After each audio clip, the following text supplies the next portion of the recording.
with a pulsating game played at the FNB Stadium. Now, the spoils today went to the team from Orlando. The goal from Evidence Makgopa in the 20th minute being the difference in the end. I'm now joined by former Orlando Pirates striker Katlego Mashego to help us unpack today's derby. Katlego, good afternoon and welcome to Newzroom Afrika. You have a happy smile on your face. Obviously, still a loving supporter of your former club, Orlando Pirates. Thank you, Levu, and thank you for the invite. And I think this game today has a kind of a unique and weird atmosphere for me. How so? If you ask me, I'll tell you why. Yeah, I want to know why. Evidence Makgopa scored the only goal and the winning goal for Orlando Pirates. And my second name is Evidence. Ah, I see. I see what you did there. All right, so Evidence Makgopa scoring the winning goal. So that's exactly the reason why you're happy this afternoon. But it also looked like Pirates had a better game plan in the first and the second half of the match. I think they did. I think probably coming from the midweek game, they had a bit of a momentum, and they haven't won in last 3 games or so. So I think they came into this game a bit confident, and Chiefs has won, well, the last 4 derbies or so. And I think they came into this game thinking this is their chance to remedy that and to get the Buccaneers happy. And I'm happy that Orlando Pirates won today.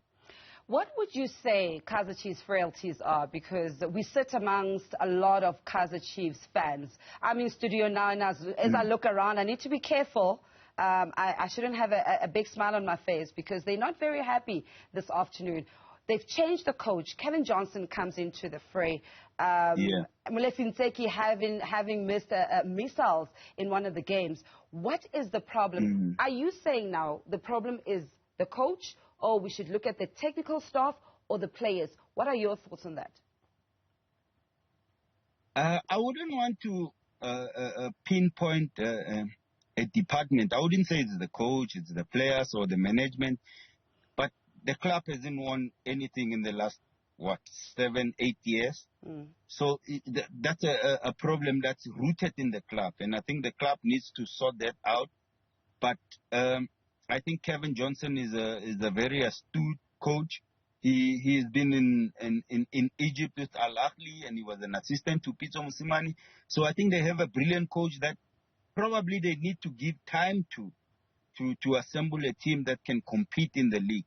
But whether Kaizer Chiefs supporters or Kaizer Chiefs itself has that time to give to a coach, I wouldn't know. But I like Kevin Johnson. I think he's a brilliant coach. He's a coach that matured a lot of players. He's a coach that believes in the younger players that are South African and that are doing well. So I think if he's given a chance and he's given time, he might change the fortunes of Kaizer Chiefs. But today, I think it's all about the Buccaneers. All right. I do understand that today is all about the Buccaneers. We'll delve a little bit more into the tactics of coach for Orlando Pirates coach. I'm worried about the time. You mentioned time, and you also mentioned the fact that you don't think he'll be afforded enough time. How long? Because now you're looking at 12 games haven't been played so far in the season. We're nearing the halfway mark. How long do you give a coach to work with the current squad and team in order for them to reevaluate their strategies?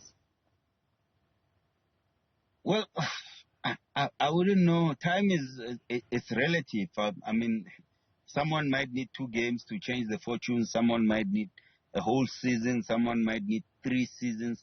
But it depends on the management and it depends on how they want to support the coach and how quickly do they want results. But Chiefs is a very big team.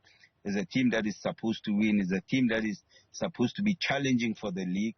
So I think, I don't know how much time he needs, but obviously he needs a bit of time. I mean, he needs a bit of time to work on the club. He needs a bit of time to work with the players that he has. And I think if given a chance, if Kevin Johnson is given a chance, he might change the fortunes of Kaizer Chiefs. Okay, let's now talk about your club, Orlando Pirates, coming into this match. Were you happy with the full 90 minutes at their disposal in terms of how they approached the first 45 minutes, the changes that have been made, and also the youth that comes into the squad as well? There's a big difference that we can see in this season's Orlando Pirates starting 11.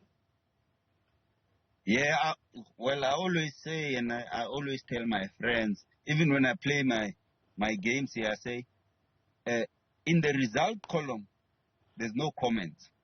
So today, we're looking at Orlando Pirates 1-0 victors over Kaizer Chiefs. No one's going to care about how they played and which players came back and whatnot. The scoreline says 1-0 to Orlando Pirates, and I think even the Pirates supporters will be happy to accept that they won 1-0, which they're going to celebrate tonight, tomorrow, and until the next derby comes. So I wouldn't want to delve much into tactics and what happened with the coach, because in this game, it's a game of emotions. Tactics go out the window, and it's just on the day which players are on song and they are ready for the game, and that's basically the result is basically what matters in this game. So now Orlando Pirates won. That's what matters for Orlando Pirates. All right. Before we wrap it up, just one last question. How do you foresee the season ending? Let's not talk about Mamelodi Sundowns. Let's focus on the team that is very close to your heart and dear to your heart, clearly. Orlando Pirates and Kaizer Chiefs, seeing that they win the derby this afternoon. Still early in the league, 10 games. Some have played 12 games so far. How do you foresee the season coming to an end? Honestly speaking, Orlando Pirates, I don't think they should be looking at winning the league. I think they should be looking at probably dominating in the cups, because the league is it's not for them. They don't have the depth in them to win them the league. But for cup games and all the other games, I think they can do well. But I just hope they finish probably high up in the league, maybe behind one of the other team that we don't want to mention, and they go back into the Champions League, and I think they can build on that. So for me, I think Orlando Pirates is a team that should be up there competing with the best in the league, which we know which team it is, but I just hope they finish in the top 3. All right. Thank you very much for your analysis this afternoon. That is Katlego Mashego giving us his thoughts on what the derby unpacked for us this afternoon from the FNB Stadium, with the Orlando Pirates winning by a goal to 0. That is all the sports I have for you for now.